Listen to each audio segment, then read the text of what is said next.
Hello दोस्तों, आप सभी का स्वागत है मेरे यूट्यूब चैनल पे। जैसे आपने थंबनेल और टाइटल देख लिया है, आज हम स्टार्ट करने जा रहे हैं यूट्यूब लेक्चर फर्स्ट इकोनॉमिक्स पे। और यहाँ पे हम इकोनॉमिक्स में जैसे बता दूँ मैं आपको, ऐसे बहुत सारे कॉन्सेप्ट है जो हमें सीखना है 12th में, जो हमने 11th में नहीं सीखा था। और इससे पहले हम स्टार्ट करते वीडियो, आप मेरे चैनल पर अगर पहली बार हो तो मेरे चैनल को सब्सक्राइब कर लीजिए, बेल आइकन को भी प्रेस कर लीजिए ताकि आपको हर एक सब्जेक्ट का नोटिफिकेशन मिलता रहे। इससे पहले वाले वीडियो में मैंने आपको पूरा रिव्यू दिया था बुक पे, उसका लिंक मैंने डिस्क्रिप्शन बॉक्स में दिया हुआ है। आप वहाँ पे जाके बुक रिव्यू देख सकते हो और समझ सकते हो कि हमें क्या क्या सीखना है। आइए हम यहाँ पे स्टार्ट करते हैं। Introduction to micro economics and macro economics. Basically यहाँ पे आपको पहले बताना चाहता हूँ कि हम जब चैप्टर स्टार्ट करेंगे तो वहाँ पे बहुत सारे इकोनॉमिक्स आएंगे। तो इकोनॉमिक्स के लिए मैंने अलग से एक वीडियो बनाया हुआ है, क्योंकि सिलेबस में मैं आपको सिर्फ उतने कवर अप कराऊँगा जितना आपको गिवन है, और इकोनॉमिक्स के बारे में मैं आपको अलग से वीडियो का लिंक दे दूँगा। आइए हम यहाँ पे स्टार्ट करते हैं इकोनॉमिक के बारे में।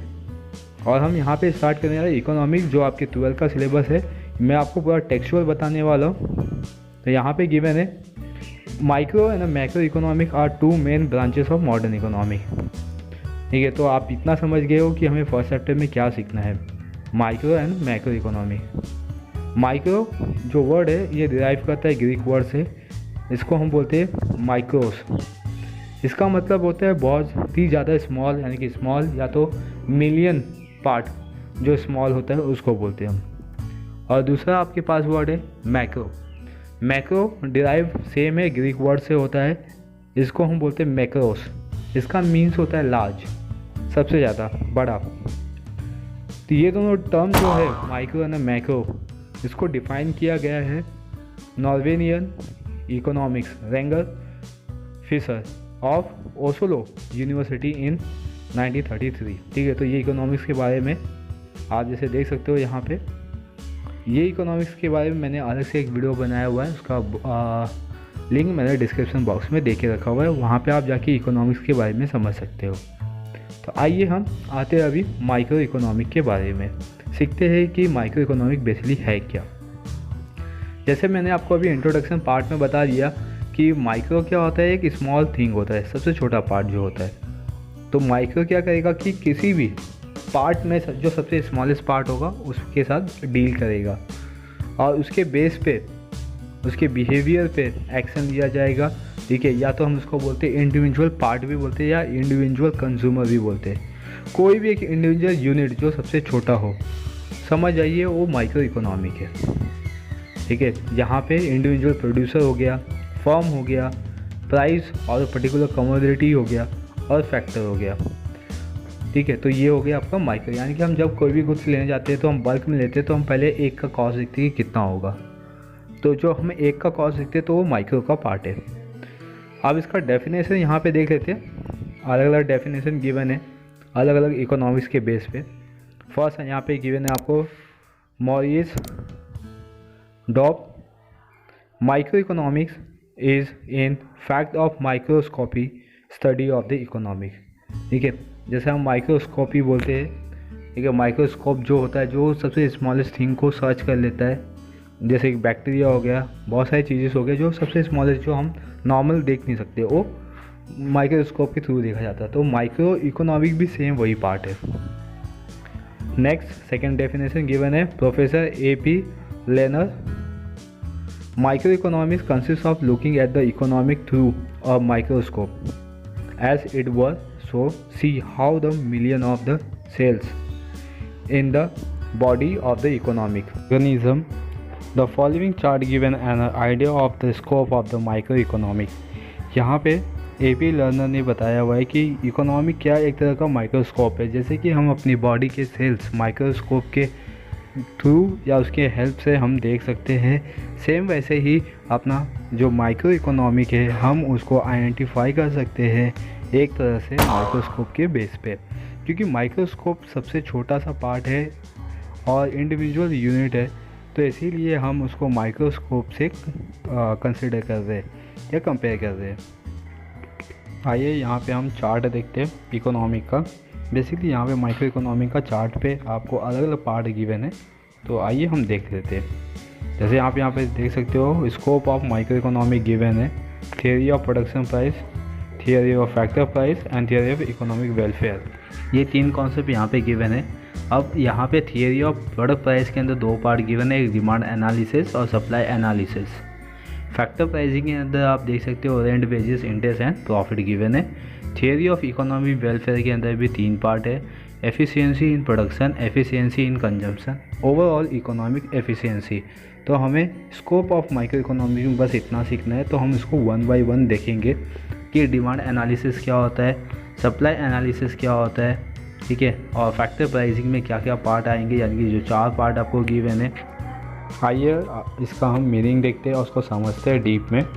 तो 1 बाय हम इसका मीनिंग समझेंगे पहले, एंड देन उसके स्कोप ऑफ माइक्रो इकोनॉमिक के पार्ट पे आएंगे। तो चलिए हम स्टार्ट करते हैं। और स्टार्ट करने से पहले अगर आप मेरे चैनल पे पहली बार हो तो मेरे चैनल को सब्सक्राइब कर लीजिए, बेल आइकन को भी प्रेस कर लीजिए ताकि आपको नोटिफिकेशन मिलता रहे। ओके, आइए मीनिंग देखते हैं यहाँ पे। Theory of product pricing, basically theory of product pricing का मीनिंग क्या होता है? The price of an individual commodity is determined by the market force of a demand and supply.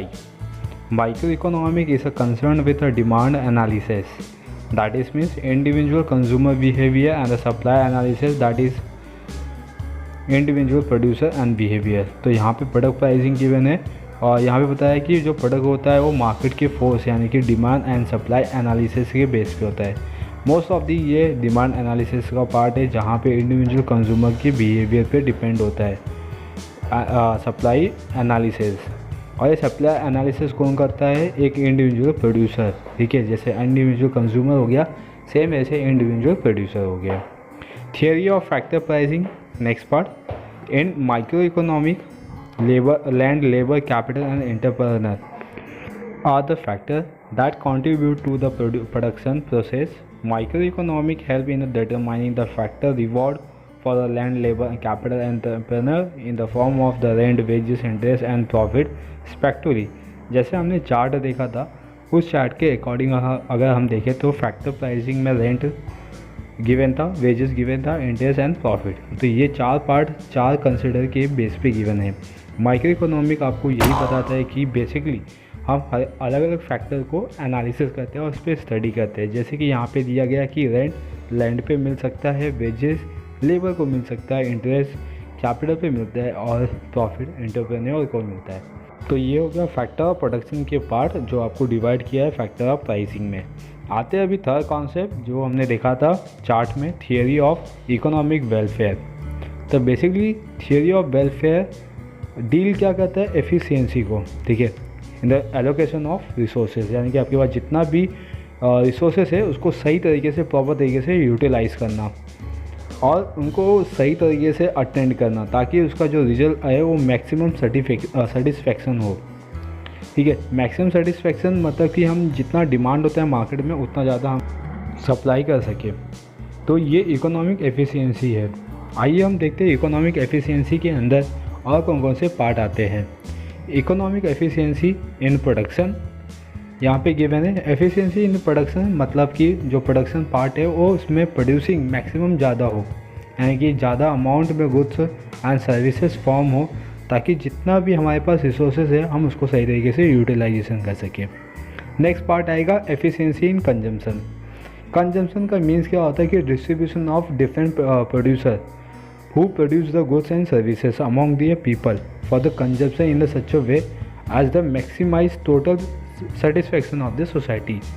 जितना ज़्यादा उसका प्रोडक्शन होगा उतना ज़्यादा क्या होगा, कंज्यूमर का डिमांड फुलफिल होगा, सेटिस्फेक्शन होगा और वो सही तरीके से अपना प्रोडक्शन कर सकता है और उसके बेस पे एफिशिएंसी कंजम्पशन हो सकते हैं। नेक्स्ट पार्ट यहाँ पे गिवन है ओवरऑल इकोनॉमिक एफिशिएंसी। अभी ये ओवरऑल में क्या आएगा कि जो भी पीपल के डिज़ायर्स होते हैं, ठीक है, उसको सेटिस्फाई करना। कैसे? जो अपने प्रोडक्शन डिपार्टमेंट है उससे। अब जो प्रोडक्शन डिपार्टमेंट वो क्या करेगा, जितना भी हमारे पास एलोकेशन ऑफ गुड्स होंगे या रिसोर्सेज होंगे उसी रिसोर्सेज को प्रॉपर तरीके से यूटिलाइज़ करके मार्केट में अपने एफिशिएंसी प्रोडक्शन करना, एफिशिएंसी कंजम्पशन करना एंड देन दोनों को मिला के क्या होगा आपका ओवरऑल इकोनॉमिक एफिशिएंसी। देन यहाँ पे आपको बताया कि माइक्रो इकोनॉमिक जो थियरी है वो आपको क्या शो करता है कि अलग अलग एफिशिएंसी को शो करता है, ठीक है, जो किसी भी एंटरप्रेन्योर या हम बिजनेस ऑर्गेनाइजेशन की बात करें तो उसको अचीव करना होता है।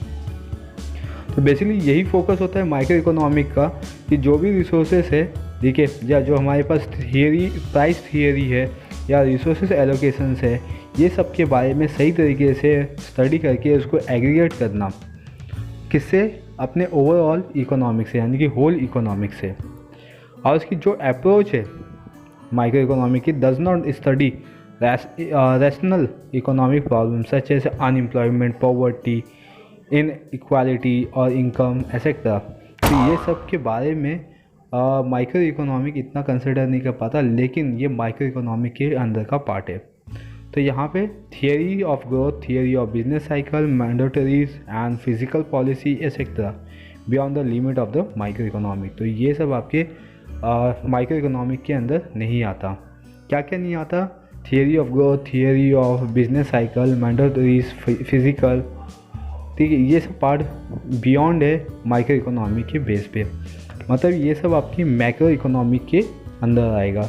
जब हम मैक्रो इकोनॉमिक का पार्ट है देखेंगे तो उसको हम डीप में समझेंगे। तो ये माइक्रो इकोनॉमिक का कॉन्सेप्ट था, देखिए, जहाँ पे हमने देखा स्कोप के अंदर 3 पॉइंट दे था।